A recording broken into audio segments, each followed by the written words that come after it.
everybody. Welcome into the Early Edge from our new studio here in Florida, FLO3. I'm Katie Mox, and this is the show that is brought to you by BetMGM, the sportsbook that was born in Vegas. We're talking all things Big 12 today, so in order to do that, let's welcome in the titans of college football. We've got Emory Hunt, we've got Chip Patterson, and we've got Tom Casale. Good to see you all. I'm really excited about this new studio. It's my first time in here, but I'm more excited to talk Big 12 with all of you. So let's start with some win totals at the top, right? These are the teams that have the highest expectations. We're going to start with Kansas State, looking at 8.5. The over is juiced to minus 125, fellas, under at plus 105. It's tied for the highest in the Big 12. It is a tough road slate for them. They've got some new offensive weapons from the portal, but maybe some early growing pains. So, Chip, I'm going to start with you on this one. You're going over or under? I'm going to be going over here, and the key word is variance, because I think we've got not only the possibility to get 9, I think we've got the possibility to get 10. Katie, I think we've got the possibility for 11, because there is not a game on this schedule where I think Kansas State absolutely cannot win. The non-conference is very manageable, and when you get into conference play, while I know that they are not going to go undefeated, there are just not a lot of spots where I think they're going to get outclassed. Going to Utah is always going to be one of the most challenging road tests that you're going to have in the entire Big 12. But other than that, you're looking at all the rest of these games and you're thinking, you know what, if Avery Johnson takes a step forward at the quarterback position and this Kansas State team bounces back from a very disappointing 2024 season, I think the Wildcats absolutely are a title contender. And with the potential of going 9, 10, 11 wins, I love getting over 8.5. Yeah, I agree with Chip. I think 8.5 is a really good number for Kansas State. I just have so much respect for Kansas State head coach Chris Klieman. When you coach in Manhattan, Kansas, or Pullman, Washington, you're not going to get a bunch of 5-star recruits. You're going to get guys you have to develop into your system, right? And he does a great job. I think he's one of the most underrated coaches in college football. They have an experienced 2-deep roster, and Chip hit it on the head. The X factor. Can Avery Johnson take the next step as a passer? If he does, this is going to be a really good team. I think if they get by Iowa State, those Dublin games are hard to predict. They could be 5-0 heading to Baylor on October 4th. So I'm going to go over 8.5 with K-State.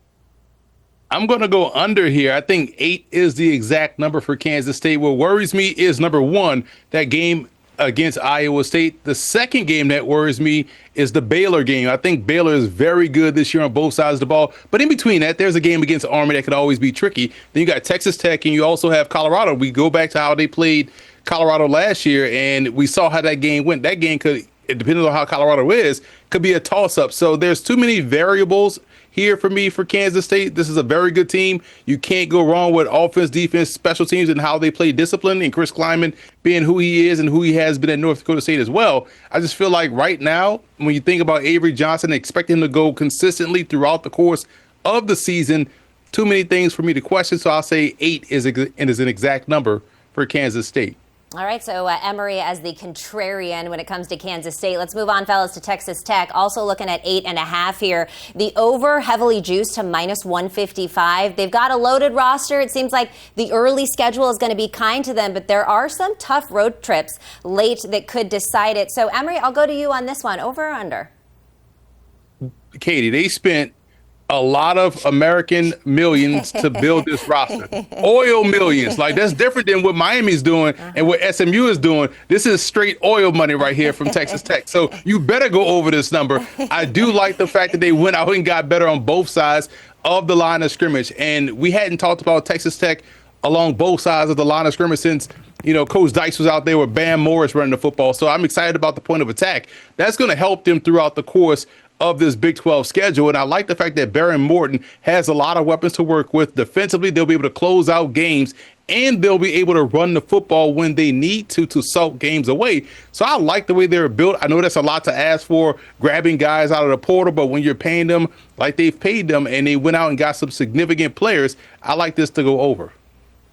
Katie, this team was knocking on the door last season, blown leads, games where they were just letting it get away, or else they could have been right there in that four-way tie for first place in the final Big 12 standings. So they are closer than you would imagine, and Emory's got it right. I love what they did with the portal additions, specifically when it comes to rushing the passer, because they went and got Romello Height from Georgia Tech, who is one of the best pass rushers in the ACC. Then, after Stanford fired its coach, hello, David Bailey, come on down. You're a first-round NFL draft talent. I mean, they are just, the rich are getting richer when it comes to Texas Tech improving this roster. If Baron Morton can stay healthy, and again, if they can do a better job of protecting leads, they would have been over 8.5 last year. I think they do it this year.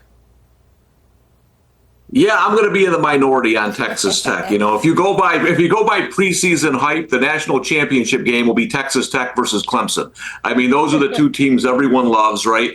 And listen, I'm not saying this isn't a talented roster. We don't have a lot of data in this new age of college football. I'm just not the biggest fan yet of going out and getting a bunch of guys and trying to bring them into your roster, even if they're talented. Florida State tried it last year. It didn't work. We'll see. I think Texas Tech's going to be a very good team. The difference for me on over-under, though, Katie, is what you mentioned at the beginning, is the road schedule. Utah, Kansas State, and Arizona State on the road. That's a very tough conference schedule. So I think they'll be right around 8 or 9 wins, but I went under based just on that schedule. What I gathered from this is I need to get my hands on some oil money, and that's that's basically what's going through my head here. But Tom, you just brought up the Sun Devils, so let's get into Arizona State now. Their win total also at 8.5, and it's minus 110 on either way on this one, fellas. Last year, of course, they had the surprise 11-3 season. They had a CFP run. Quarterback Cam Levitt is back, but they've got a tougher schedule. They've got higher expectations, so it raises the question. And Tom, I'll come to you first. Over or under on Arizona State? Yeah, I went over. I think this is a program on the rise and not a one-year wonder. They returned 16 starters from last year's college football playoff team. And the underrated thing for me last year with them was the defense. I don't think it got enough credit. 9 starters back. I think it's going to be one of college football's best. Now, you lose Cam Scatterbo, of course, but I think they have enough pieces in place there. And listen, people like me and a lot of other people are picking everybody but Arizona State to win the Big 12. You know, when I was breaking down this segment, I was thinking, geez, maybe I like Arizona State. They got a lot of returning talent, and I think they're going to be tough again this year. I'll go over. I'm going over because we talked about oil money. They got Pete Prisco money going into that program at Arizona State, right? So going over this number, Tom talked about the return of productivity they have on both sides of the ball. One player in particular I really like, and I think he's going to be a Doak Walker candidate. That's Kanye Udo, who was at Army last year, and he's a tremendous guy to step in and replace a Cam Scatterbo and Sam Levitt. And we forget that he didn't have Jordan Tyson in that postseason game. Now he's back healthy. And they have the vibes going. You know, we're big vibes guys over here. And when you think about Arizona State, this is a team I feel like can run the table and go undefeated in the Big 12. UNITY, UNITY, 1, 2, 3. Let's make it a clean sweep, Katie. Of course, we're on the over. And what I love is what I've heard from Kenny Dillingham in fall camp, because he understands the biggest enemy of Arizona State is complacency. It's sitting back and thinking that just because you won the Big 12 last year means you can roll the balls out and win the Big 12 this year. But the margins are so thin. I just talked about a 4-way tie for first place in the standings at the end of the year last year. The Sun Devils are going to have to win one-score games. He knows they need to have that competitive edge. I think they've got a great head coach. I think they've got a great quarterback, a lot returning. I'm in on the Sun Devils. All right, from UNITY to Utah, let's take a look at them. This win total sitting at 7.5 with the over juice to minus 165, fellas. They've got a balanced schedule here. They have strong home field advantage. Got some new faces in key spots. So chemistry is really going to decide this one. Chip, where are you going? Over or under? I'm going to go over. I'm not rushing to lay the 165 again because the Big 12, the margins are so thin. And the big reason why I like Utah is actually having a healthy quarterback, number one, but that quarterback also being an electrifying playmaker, because Devin Dampier, when he was taking care of the football, was extremely dynamic and dangerous at New Mexico. And Utah did something that we've seen a couple of programs do, including Oklahoma, which is you don't only bring over a quarterback from the portal, but then you hire the offensive defensive coordinator. So you are bringing in a quarterback to a new team, but they don't necessarily have to learn a new offense in terms of the language, the terminology, and the principles. And so if Jason Beck's able to come in and if he's able to bring some life into a Utah offense that was just really, really struggling for much of the last 2 years, we know that Utah defense is a high standard. So I'm going to go over 7.5. Now we got Lake Tahoe money you're bringing. So I can do this all day, guys. So much money flowing around college football. But Chip is right. Devin Dampier, I was excited to watch him play last year at New Mexico. Sad to see him leave the Lobo program, but he goes to Utah.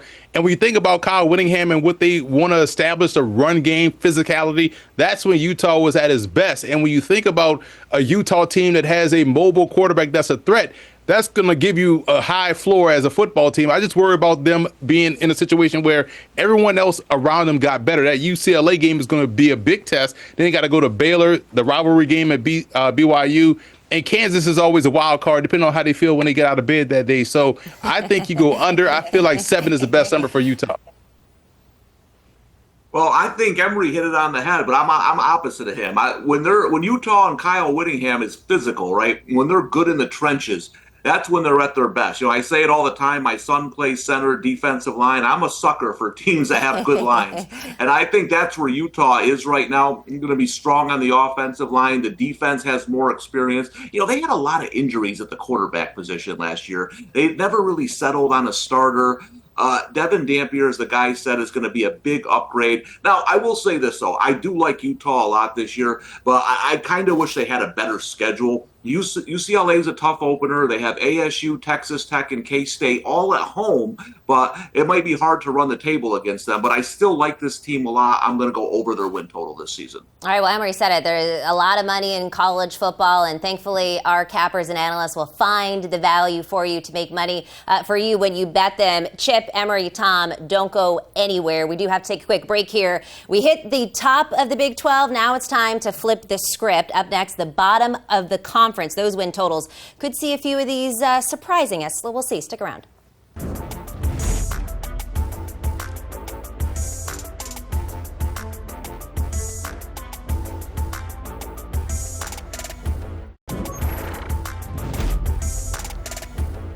Welcome back to the Early Edge. Still here with Emory and Tom and Chip breaking down the Big 12. And fellas, we talked about the top of the conference. Let's look at some of these lower win totals. And we got to talk about Colorado. They're sitting now at 5.5. It's most models that I've seen have been projecting right around 6 wins here. Deion Sanders' squad returning just 44% of last year's offense. So we're thinking quarterback and skill position, a lot of turnover there. So there is some concerns, but the defense should still be pretty good. So I'm going to start with you, Emory. Over or under this 5.5? Going over for Colorado. And the reason why, Caden Salter, to me, will help their run game. We know they didn't run the football with Shedeur Sanders and Travis Hunter out there, but now with Caden Salter being a dual threat guy, if he can recapture what he had in 2023 at Liberty, it opens up the running game. And they still have really good receivers. The offensive line should be better. And you touched on the defense, especially the secondary looks outstanding, even without a Travis Hunter. They added some more pieces along the line of scrimmage. So this is a very low number for Colorado. I think they go over this number and win 7 or 8 games. Yeah, I went under only because, no team in the country lost more important players than Colorado. Sanders and Hunter were just, they carried the team at times. And now you got to try to replace both of those guys. And listen, I love Deion. I'm a Deion fan. But I do need to see him coach without those two guys. I want to see how he does this year. But the deciding factor for me really came down to the schedule. At TCU, Utah, Kansas State, they host Georgia Tech, BYU, and Arizona State. That's a really tough schedule for a team losing by far its 2 best players and some other important guys that they lost. So I think they're going to be right around the number, but I went under. The thing that I love for Colorado is the opportunity to win some coin flip games in Boulder, okay? So I think they roll out, they tie their shoes, they take care of business. They're going to be able to log a couple of wins. Your Delawares, your Wyomings, your Arizonas. But starting with, I know Emory's big on Georgia Tech. I think he would even acknowledge the Bees might be on upset alert in that season opener. You've got BYU coming to your place. You've got Iowa State coming to your place. And I think that it is a different looking winning Colorado team. It is a Colorado team that, like Emory said, will be able to establish the run in a way that they didn't necessarily do when it was Shedeur Sanders, and not just Travis Hunter, but all of those NFL wide receivers, whether it's Horn, whether it's Webster, whether it's Shepard. So it's going to look a little different. The other piece I like about Colorado, Katie, I think they take a step forward defensively. I think on the defensive line, they're actually really solid, top half of the Big 12 type stuff. And with that, at the line of scrimmage, I think they're able to win the home games to make it to a bowl. One thing I've learned, it's hard to doubt Deion Sanders. He just keeps coming over and over again. Let's now move to Oklahoma State. Cowboys win total sitting at 5.5. The under, heavily juiced here, fellas, minus 170. They're coming off a down year. They're ranked 59th in some preseason projections, and questions about their roster depth and their talent make 6 wins kind of feel like an uphill battle. Chip, what say you? Yeah, I see it as an uphill battle. And you mentioned that while I think they will get better quarterback play, we've had to reshuffle the entire offensive staff. We are doing all of the break glass in case of emergency that we see when a coach who has been tenured and successful for so long really starts to let things slip away. So I am actually going to go under here because the potential for a true bottom falling out scenario is there. I only see 2 guaranteed wins. I look at it with like 6 toss-ups, and if those toss-ups are now with a situation where the roster knows a coaching change might be happening, well, then I could see this slipping away. So I'm not going to bet this because it is a bad vibes play. But feet to the fire, I don't think Oklahoma State's in the postseason. Yeah, I'm with Chip here. This just feels like one of those programs that's headed in the wrong direction in this new age of college football. Mike Gundy is an old school coach. I think he's having some trouble wrapping his arms around the nil and the transfer portal. They need to replace the entire offense, which is always a challenge in one of these bigger conferences. The schedule isn't awful for them. I mean, they miss Utah, TCU, and Arizona State. But I'm with Chip. I don't see 6 wins. They got to go at Oregon. That's a guaranteed loss. I think 5 is the absolute ceiling here. So I would go under on their Oklahoma State this season. I'm going to go over. I think 6 wins is where they're going to land and get some midweek, Mountain Dew Baja Blast Bowl in middle of, Kansas somewhere, right? I just see them not having a year like they had last year. I felt like the bottom really fell out for Oklahoma State. It was one of the worst teams I watched play football. And normally with Oklahoma State, we're talking about them starting off 5-0, and we're saying, hey, maybe this is the year they break through, and then they collapse on the back end of the season. But the whole season was a collapse. I just think now with the pressure on Mike Gundy and the season that they had last year, I think the desperation goes for them to go over 5.5 wins. 6 is the number. Okay, 6 is the number. Moving on to West Virginia, also sitting at 5.5 here. The under juiced to minus 140. I feel like there's low expectations here after a major roster overhaul, a coaching change. And while the non-conference games may be a little bit more winnable, I feel like the Big 12 play is going to be the real test here. So, Tom, do the Mountaineers have enough to get 6 wins? No, I agree with what you said. I think they could start 3-0, but I don't see 3 more Big 12 wins on the schedule. They bring back Rich Rod. He brings in some transfers from Jacksonville State. But for me, this isn't a one-year turnaround. I thought Neil Brown was a poor recruiter. I don't think the talent has a ton of depth, or the roster has a lot of talent and depth right now. I think Rich Rod needs another offseason to kind of bring his guys in. So for me, it's fast start for West Virginia, but then it's going to be a lot of struggles in conference play. Yeah, I'm going under as well. I feel like 5 might be where they're going to land because as many guys they brought in January, as many of those guys have left already. I'm like, man, this guy just transferred to West Virginia and he already transferred out by May. So there's a lot of turnover going, and it's still probably going on. Shout out to Ohio. I think that could be a sneaky trap game for West Virginia. So I had them just going under 5.5. That's too much roster turnover for the type of coach Rich Rodriguez is. He tends to have that bristling type of style that's going to get guys up out the way if they're not doing what they're supposed to do. Take me home, country roads, unity. This one for me. That's right, man. And I'm sorry to bring out that song when we're going under. Hey. But I mean, y'all heard Rich Rod talk about the ice cream machine? He's like, these kids want for nothing. They got an ice cream machine in there. I mean, come on. What do you need? Like, there is a true language barrier right now between the West Virginia that Rich Rodriguez led during his previous stint and the players that are there right now. I think it's awesome that they have tapped into him. He was so successful winning 2 conference championships at Jacksonville State. I'm supportive of the hire, but I'm under on the win total. Okay, so let's get one more in here, and let's go quickly through it. UCF, they're at 5.5 as well. Sportsbooks leaning slightly to this under at -125, but it's the same thing that we've been talking about: roster turnover, injuries, challenging schedule. That's all going to raise some questions here. But if the defense tightens up or the quarterback play gets a little bit better, Chip, what do you think? Can we get over this number?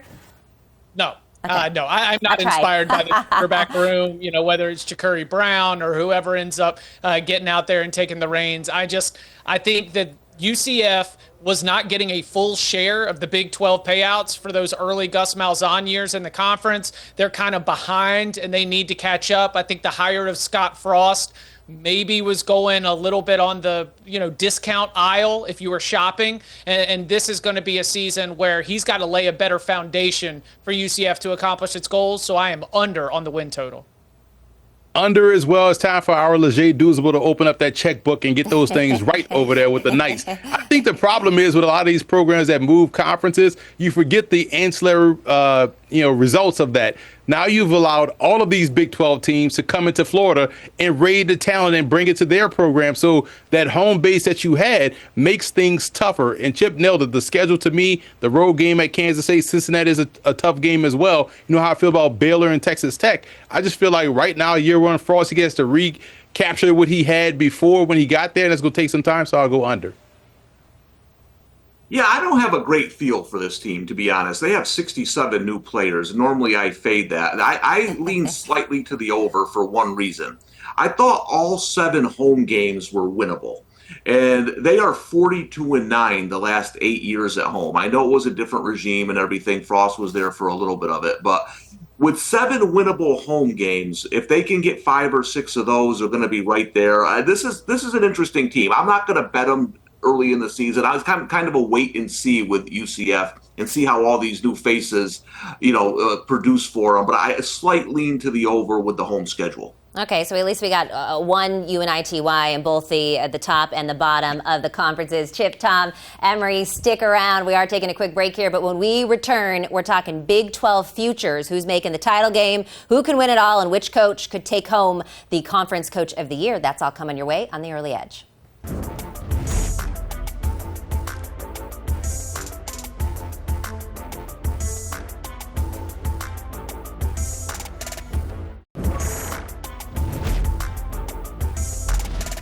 Welcome back to the Early Edge. Katie Mox here, and I'm still joined by the sharpest men when it comes to college football. We've got Chip Patterson, Tom Casale, and Emory Hunt. And fellas, we talked win totals. Let's now look into the future and lock in some futures. First up, who gets to the Big 12 title game? It seems like the race is a little bit wide open. Odds makers, of course, have some front runners for the title game. You're looking at Kansas State, Arizona State, Utah, Texas Tech, etc. But Chip, I'll come to you first on this one. Who gets there? I mean, look, you might need a cryptex to decode all the tiebreakers at the end of this thing, figuring out who's got the head-to-head advantage. But ultimately, for my prediction, I'm going with the 2 teams I feel the most confident in. That is Texas Tech, and that is Kansas State. I think that Texas Tech, as we've discussed earlier, has done such a good job of taking a team that was knocking on the door of Big 12 title contention a year ago and enhancing the roster through the transfer portal. And then for Kansas State, I just think they were so much of a better team. They had 2 WTF losses. Avery Johnson just lost his mind in a couple of road spots when it comes to taking care of the football. They finished with a 5-4 record in conference play, and Katie, they were 7-2 good. So I think the Kansas State bounce back and Texas Tech taking the next step has those 2 teams playing for it in the Big 12 title game. Yeah, I agree with Chip about the wide open Big 12. The top 7 teams are very close in my power rankings. I went with Utah and TCU. We haven't talked about TCU yet. I'll be discussing them a little bit here with my win total. Arizona State's right there. But those were the 2 teams I liked the most. But when you listen, in the SEC, when I say Texas, and the Big Ten, and when I say Penn State, I feel pretty strongly about that. The Big 12, I mean, there's going to be a bunch of teams there. Watch the last week of the regular season in college football. Like Chip said, there's going to be like 9 different scenarios for Big 12 teams. But for me, I'm going to go preseason Utah TCU. I am flabbergasted and taken aback by the lack of Arizona State talk nationally. This is a football team that not only went to the playoffs, but also took Texas to the brink in the playoffs and returned so much productivity on both sides of the ball and got, in my opinion, probably better at running back. And Scatterbo, I was a big fan of. So Kanye Udo is a fantastic tailback, and you have a quarterback returning with his top option at wide receiver, a coach that's all about vibes, and the guys follow him. I just like, Arizona State against Texas Tech, and I think that's the matchup we're going to get because of what we all laid out about Texas Tech as well. All right, Emory, you are flabbergasted, shocked, clutching pearls. Who wins the game then? Are you going with the Sun Devils on this one?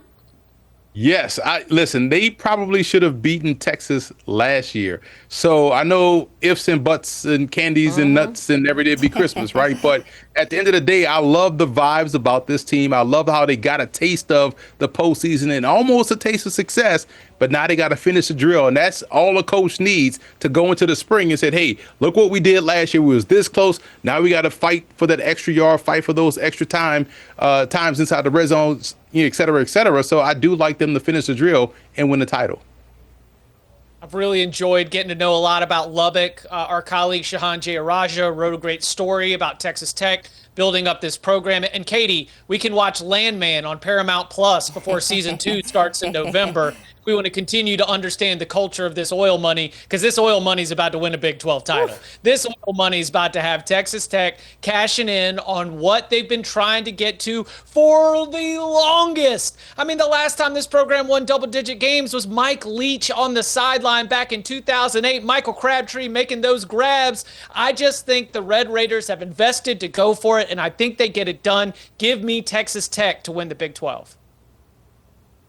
Yeah, well, poor old Kyle Whittingham, he doesn't have that oil money, but what he does have is a team that's going to smash you in the mouth. And I just like the way this Utah team is built. I really believe that some coaches, they need a certain kind of team to be successful. And last year, Whittingham didn't have that team. This year he does. I'm going to go with Utah to take the Big 12. Okay, so differing opinions there. Let's talk now Conference Coach of the Year for the Big 12. And obviously, a few names are going to stand out. And it's really the teams that you guys already talked about. You got Kenny Dillingham at Arizona State coming off a conference title and a CFP berth. You got Matt Campbell at Iowa State. He's got a great track record of overachieving and winning in tough spots. And you got Kyle Whittingham at Utah leading as a top contender for their first Big 12 season. And you got some wild cards in there as well. So Tom, I'll start with you. Who wins the Conference Coach of the Year for the Big 12?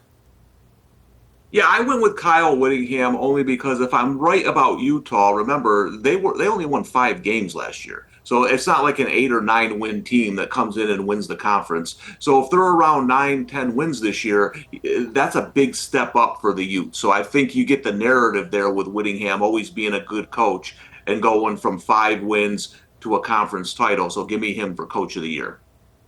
Correlated play season, Katie. You have the Arizona State win total. You have them going to the Big 12 championship game. You have them winning the Big 12 championship game. So obviously, in conclusion, Kenny Dillingham will win Coach of the Year. And he's also good at Twitter, too. So all of that factors into this. So I just feel like he has a lot of momentum heading into this season. I like him to win Cody. Yeah, I'm going to go Cody Campbell, right? Cody Campbell's the head coach. No. Cody Campbell's the billionaire benefactor who has helped allow Texas Tech to put all this together. So let's go with Texas Tech's head coach, Joey McGuire. It is correlated play season. It is stack your bets season. If Texas Tech has this breakthrough, as I'm projecting, you can bet Joey McGuire is getting a lot of shine for being able to lead a group that has been mostly put together through the portal and leading that group to a Big 12 championship. Okay, again, all this Texas Tech money just makes me feel poorer and poorer, but I'm rich when I'm with the three of you, Emory, Chip, and Tom. Stick around because when we come back, actually, not yet. We're going to give your best and your favorite win total bet. Try to get you all out of here a little bit sooner. But Chip, which one is your favorite? Arizona under 5.5. It's not my favorite, but it is the one that I think is the smartest. I just think that this Arizona roster got decimated when Jed Fish left, and while they were able to hang on to Noah Fafita and Teteroa McMillan, now they've lost McMillan to the NFL. I don't see them being able to recapture that strong competing in this league caliber. So I'm going to go Arizona under 5.5. Yeah, no one wants to talk about TCU. Katie, you're trying to get me out of here before I can talk about my Horned Frogs. Listen, I look at this team. They won 9 games last year. Josh Hoover is one of the top quarterbacks in the entire country. He threw for almost 4,000 yards. I love him. They brought in a couple of impact transfers on defense. I think it's going to be one of the Big 12's best. I mean, everyone's talking about Texas Tech. Watch out for TCU. Now, tough road slate. UNC, K-State, ASU, BYU. Those are some tough games. But at 6.5, whether they win the Big 12 or not, I think they comfortably get to 7 wins. Now that wheat money at the end of the chat. You know what I'm saying? Iowa State going over 7.5. Y'all like bread? Iowa State got that too. So what I love about the Cyclones is that they're so well balanced on both sides of the ball, super disciplined. Yes, they may have their issues every now and then in these big game scenarios, but I think we will see them go over 7.5 when starting with the week 0 game against Kansas State. I just like the fact that Rocco Beck has stayed in tow, got better every year, a very good player, and will lead this offense to new heights this season. All right, well, now we have to take a quick break. Tom and Emory are sticking around. Chip, we bid you adieu. Thanks for hanging with us. And again, you're watching The Early Edge. Next up, we got big questions for the Big 12, from week 0 matchups to coaches on the hot seat and which teams are set up for the most success. It's all coming your way next.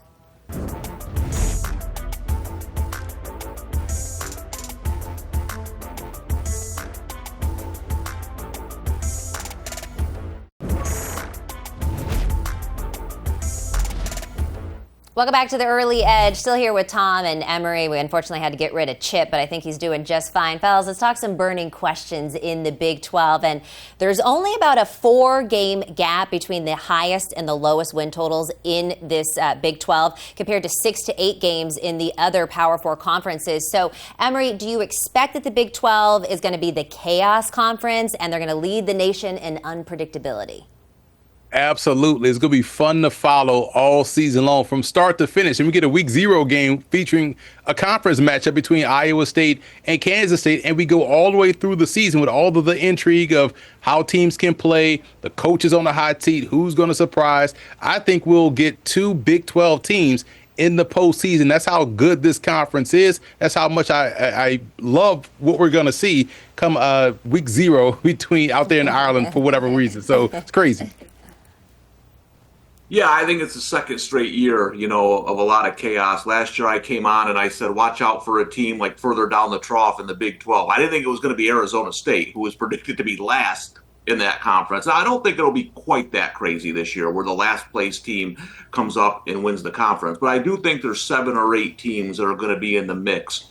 And I think you're going to get a lot of tight games. I think it's going to come down to quarterback play and coaching late in the fourth quarter. And whoever wins those close games, whoever steals one on the road, that's who's going to be in the Big 12 championship game. But I expect this to be a very competitive conference. Okay, it's going to be a competitive conference. And week 0 certainly gives us a treat here. You got Iowa State versus Kansas State meeting in Dublin.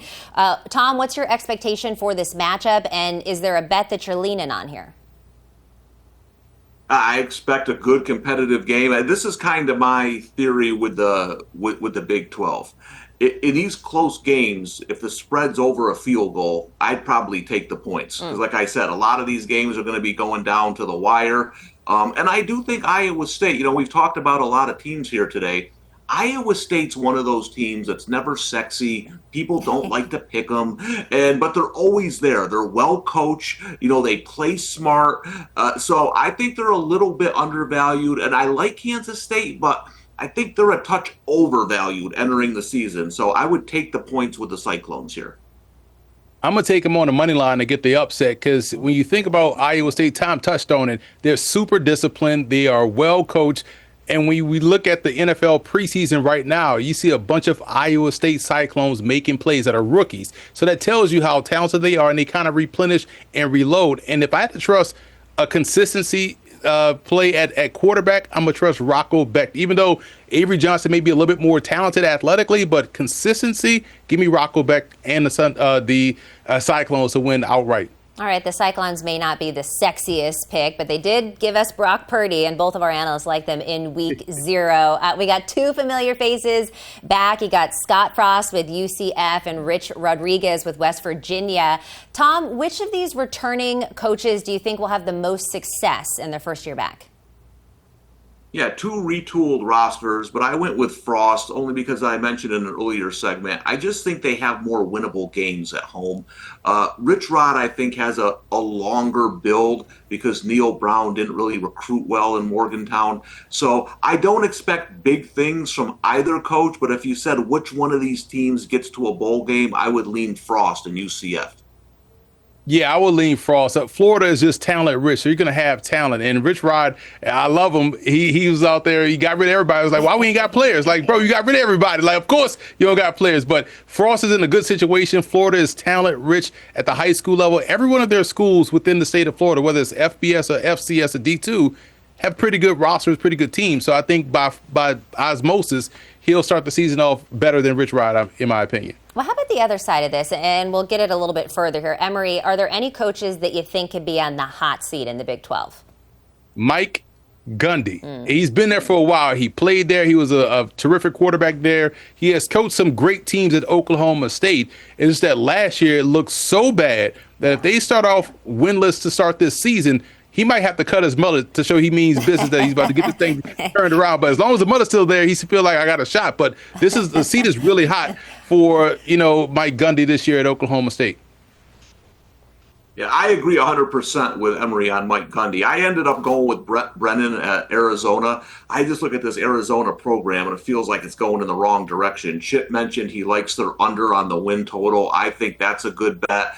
And if they have another tough year, win 3 or 4 games, in this era of college football, they don't wait long to make coaching changes because you can change your entire roster immediately. So I think Brendan will be in big trouble if they don't get to a bowl. All right, from oil money to mullets, these guys have got you covered on all of the burning questions in the Big 12. Appreciate the two of you. We do have to take a quick break here, and coming up next, Big 12 quarterbacks. We're going to be talking then with our analysts' expectations and who's ready to take a next step in 2025 next.